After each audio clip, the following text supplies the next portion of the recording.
thought we're like the most official than any of our other interviews talking to you. Yeah, I know. I'm more intimidated by you. Okay. Walk in. Hi, I'm Sophia. And I'm Marc. And this is Marc by Sofia by Romy.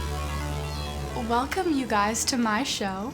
I'm so lucky to have two lucky fans here to interview today. It's Sofia Coppola and Marc Jacobs today. So Thank you. You guys made a movie together. How exciting. So a lot of younger audiences are really curious about the 90s. It's like very aesthetic, it's very trendy on Pinterest, you know. It was an era of like just kind of like freedom because there was no social media and stuff. If there was one thing you could bring from the 90s to 2026, what would it be? Oh, good question.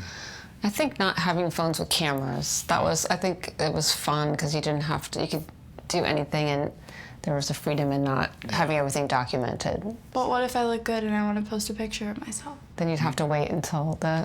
You'd have to wait 30 years. Yeah. Well, then I guess in the past you would have to be famous to have your picture taken. But now A lot of anybody people did can. self-portraits, but it wasn't We as still common. took pictures, but Yeah. somebody had to have a camera. Yeah, Andrew has tons of photos from that right. time. You could But very few snapshot people- cameras. Yeah, I tried that. I tried to have a camera with me and take pictures of my Yeah. friends, and it just felt too awkward to take to stop people and take a picture. You know, if you're in a social situation. So I never did. Now people have no shame about that. No, no shame I walk at through all. Soho and they're like, "What makes you sexy?" Yeah, Good morning. I know. yeah.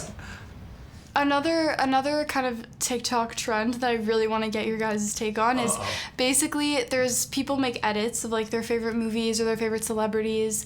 So someone will say something like outlandish and then it'll cut to like a montage of them just like flipping their hair in different outfits. If you could make your own 15-second edit of anyone or any film or any era, like what would your edit be? I only know about those because you've shown me. I love the Marie Antoinette ones to hip hop. Like those Yeah. are really good. I'm really impressed Those with are the no editing. joke. The editors are amazing. They're so good. I still don't understand what this is. I show her whenever I'm scrolling. Okay, it's like a montage, a very fast montage, but an editor makes it so it's like one movie or one person. So people will take Marie Antoinette and it'll be like all the cakes and all the Like cut to a pretty hip-hop things, song. but it's like, what would it be? You have to show him. Cabaret, but what would the Yeah. edit? Or no, I'd say Sweet Charity, and I'd say it's like the dance scene in Sweet Charity. So you just do a montage of like, your favorite moment. Montage. Yeah. Yeah.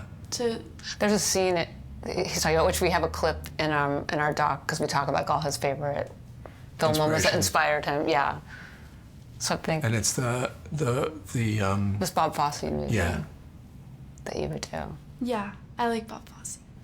Yeah, I took Romy to see All That Jazz. And You we saw did? it on the screen of the Cherry. I love wow. the girl who plays Death.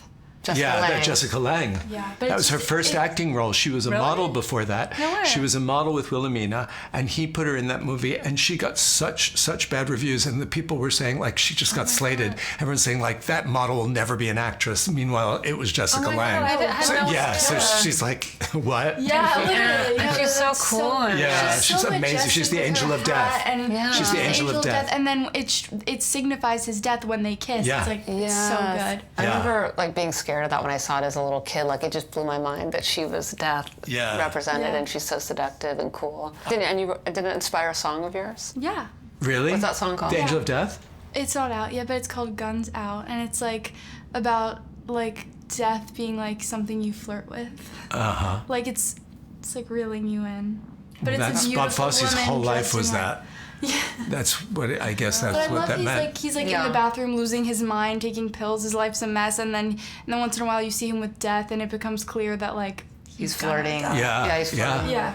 Yeah. So that was And just like cheating on his wife all the time and having crazy affairs and being on uppers and downers and that was less inspiring, but no, I mean, but that's what he was flirting with death in Yeah, every yeah. facet of his life. Yeah. It's just yeah, that's true. What's a celebrity's closet who you would bling ring? oh. Colby is your friend who collects Colby, you'd bling vintage ring. couture. That's a trend on TikTok, by the way. It's like, who would I bling ring? Really? Yeah, and it'll be like all Pharrell. these. Oh, yeah. I'd say Pharrell. Yeah, Yeah. he must have like the most incredible collection of bags and clothes. Oh yeah. Like Yeah. everything, jewelry. I'd Yeah. definitely bling ring. There's everything in there. Definitely. I would bling ring Carlene. Surf? Yeah, she is a great stylist, and she worked she did a lot of shoots in the 80s with Chanel, so she has like an incredible collection of all 80s, 90s Chanel, and like every color bright cardigans, and when the accessories were big, and she's like known for like piling it on, like tons of bracelets. More. That's what she'd say all the time. She'd go, more. There's a look in your guys' eye that's making me think you're really going to follow through with this. Well, it's making me think. I really want to see her closet. I don't know. I remember the bling ring. I saw the movie. Okay, guys, buckle up. Buckle up. There's this thing, I'm sure you know, it's like the talking stage before you date someone. So you're talking, but you're not dating, and you're not exclusive. Oh, right, I've heard. So, In our household. I'm gonna go ahead and assume you guys have both had your share of failed talking stages where you were talking to someone, but then it didn't work out. What was the reason? Don't say who, but what was the reason it didn't work out? Oh. Should I go first? I can't remember so long. It was a date, and this person was just talking about their mother through the whole dinner. Oh dear. Yeah, oh dear. It was the last date. First date, last date. Oh dear. I remember going on a date with a guy who I think he was a director or someone in film business who asked me if you could ask me about like a cinematographer, and I didn't know it was a date. So I thought it was like I was just going to help him talk like director to director, and then as I was there I realized that he thought we were on a date, but I didn't know that. And I was like, how do I get out of here? I really did not want to. Awkward family emergency. Yes. Gotta go. Yes. Also, so your movie features a lot of moments of Marc putting on fashion shows, and then kind of the behind the scenes of the lead up to the fashion show, and then the feeling after once everyone's seen it and knowing it's all in your name. Can you explain kind of what that feeling is like? Also, you with movies, like when you put something out there that's finished, it's in the world, and then how does it feel after, whether it does good or bad? Like, how does it feel to just put something out? Yeah, we talked about that. It's always, because we both make things similar, like it's always scary to put something out, but then Marc was saying you make it so that you can share it, but then that part is always scary, and then there's always a crash after you make something because you put all your energy into it, and it's collaborative, and it's fun to do with other people, and then everyone goes home, and it's like, oh, I have to like be quiet and then do it again. So it's roller coaster creativity, I think. Yeah, it's totally that. I was thinking about it and discussing it with my shrink. It's a couple of weeks ago, like after the show, this last show, and saying like, I get home that night of the show, and it's like sort of approaching midnight, and I start getting text messages and things from a few people who I know well saying how much they liked it. Then the following day there are all these reviews, and a lot of them are good or favorable, and I'm getting more messages and more DMs. And then on the third day everybody's moved on to the next thing, and I'm like, where did everybody go? I feel so abandoned. And then I'm like, well, that's it. I guess it was just yesterday's news, And it is like that. There's just so much attention, and then it's crickets. But does that feeling kind of inspire you to like make something else? Well, I once I come back to reality and come back to life, but I think there's like that feeling of like, why do I put myself through this? And then I realize why I put myself through it, and it is that you get the chance to make something new, and you are inspired, and you want to put it out there, and then my friend Lana calls me Sissy for Sisyphus, the character pushing the rock up the hill, and that is like, there's this myth of Sisyphus that like he was like damned to hell, and so he would roll the rock up to the top of the mountain, and then it would just roll back down, and his life was just constantly redoing it and redoing it and redoing it. And the myth is like, but maybe he got pleasure out of redoing it. Like maybe he wasn't in hell. Maybe that was his idea of heaven. Like he got to do it all over again. So I'm Sissy to her, and that's my story. I think it feels like hell, but I really like doing it again. Yeah. Okay, so as you guys know, there's a lot of hedge fund, banker, finance, real estate people in the world. And a lot of people in my generation, that's like a lot of what they're interested in. They're going to school to study how to to be in stocks or whatever. That's cool for them, but is there anything you guys feel like you could say to people who don't want to do anything creative to convince them to be in touch with something creative? And why is it fulfilling to be creative? Maybe not everyone's an artist. Yeah. Yeah. Everyone is an artist. Well, I think people, no, maybe creativity just looks something like something else to them. I used to criticize all the corporate people. Like when I was at Vuitton, I would think like, oh, the corporate people, you know, will never understand the creative people. And so I would like say like, they're just numbers. They just care about money and whatever. And then I thought like their language isn't one I understand and my language isn't one they understand, but they get off on what they do and I get off on what I do. But that's just the way it goes. You know, not everybody is a third floor person and not everyone is a seventh floor person. Yeah. Everyone wants to do marketing. I just like Yeah. how do you feel deep marketing. inside? Write it down. Right. Write it down. I think people need to, well, maybe it's just the vulnerability. People are taught that they shouldn't, you know, that they don't want to show their vulnerability, that they need to be strong and they, you know, courage looks a certain way and power looks a certain way. Mm-hmm. And if people were encouraged to understand that vulnerability is strength and that like that is true connection, then I think there would be more creativity and more creative thinking and things wouldn't be so like arithmetic equations and money and, you know, there's nothing wrong with any of that, but it's very black and white and it's rules, you know, so. Yeah. But I think people, you know, are afraid to be vulnerable. Mm-hmm. I guess. Yeah, that makes sense. Yeah. Do you guys have any advice about just like that feeling when you feel like you have no clothes, but you have all the clothes? Oh, I hate that feeling. I get You that. do? I have a closet full of beautiful clothes, and I have that moment. Like I don't. That's Yeah, what makes I don't know fashion where- people fashion yeah. people. I'm not a Really? fashion person. Yeah. No. And in my room before I like have to go somewhere, I'm like, I give up. Yeah. I have a lot of clothes, but I just like I'm like don't know how to put these together. Don't know how this works. I have that feeling too. If it makes you feel any better. Yeah, but you always like Thank you. Yeah. We all feel like that. Okay. What do you think? But I have no excuse. I'm like, I have no excuse to not get it together because I have all these beautiful clothes. Yeah. But it's like, don't you think it's just like instinctive? Like when if you think about it, it's one thing. But if you're in that moment, it's like, well, this is what I really want right now, and it isn't here. Yes. You know. Yeah. Love new clothes. Yeah. Okay. Thank God. When you get dressed, do you start with a certain item? Like, I want to wear these shoes, or If it's like an occasion, Yeah. like I might decide like I really want to wear olive green today, so wear an olive green suit, and then the rest has to fall Go in with line it. with that. Yeah. Yes. I heard about that from this girl Rona. It's called sandwiching. Sandwiching. Yeah, it's I like thought when that you was have a skincare thing. No, it's like if you have a headband that's green and shoes that are green, Oh. you're sandwiching. Okay. And it like looks good.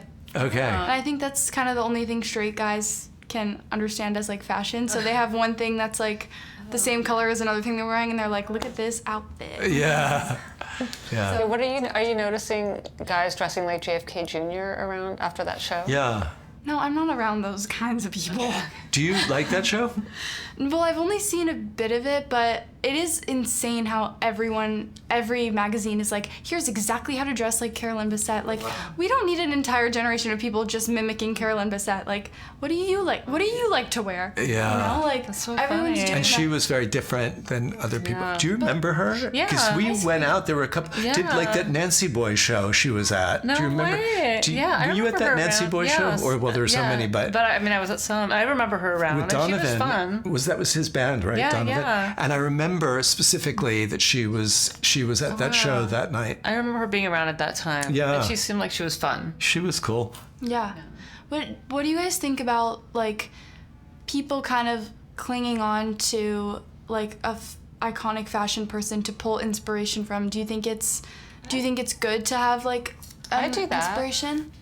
There's people that I like always like the way they dress and like inspired me. So that Yeah, we were Yeah, talking about everyone that does, before. don't they? Yeah. Like all the young boys wanted to look like Elvis because Elvis was sexy and stylish, and and like back in the day, and all like young women, like my mother's generation, they all wanted to look like Elizabeth Taylor because Elizabeth Taylor was the most glamorous movie star at the time.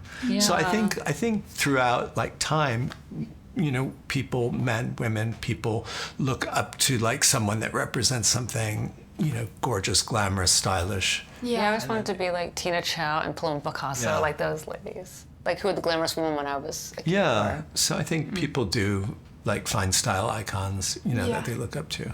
But then you make it your own.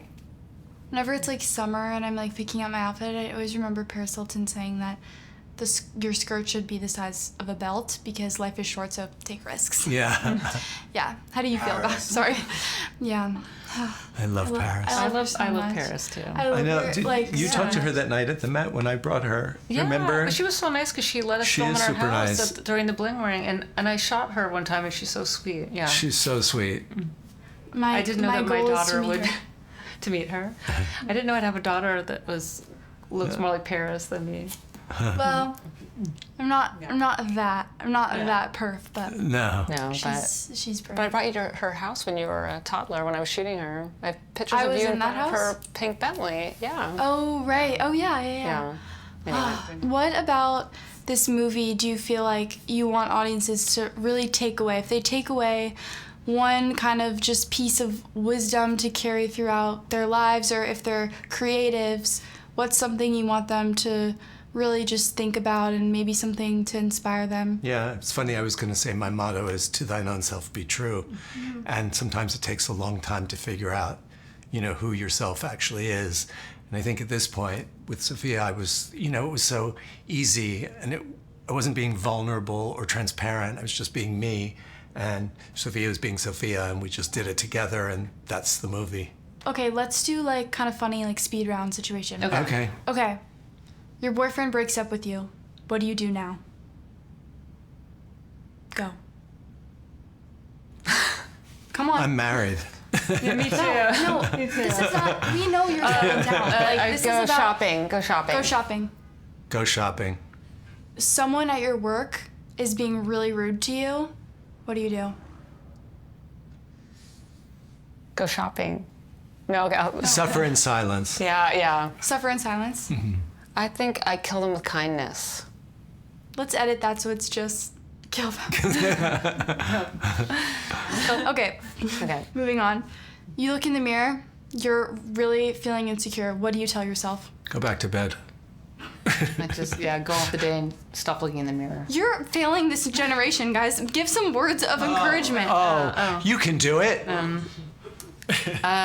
I always tell you to be the best version of yourself. Don't try to look like someone else. Oh yeah, I always remember that. Don't try to look like someone else. That's actually. But you'll always be the good. lesser version of that person Thanks. instead of being the best version of yourself. Amazing.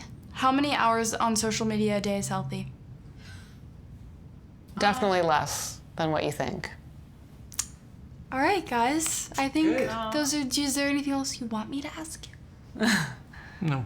Okay. No, thanks for doing this. Yeah, thank you, spreading the Romy. word. That was great. Was. Yeah, you were really good. Yeah. Okay, great. So happy. Thank you. Thank you. Thank you. You were excellent. Your first interview. No, I didn't. I didn't. So funny too. Thank you. Like witty and clever, beautiful, and all those things. I also want to come sorry, back my as a clips. beloved dog. That was the best thing.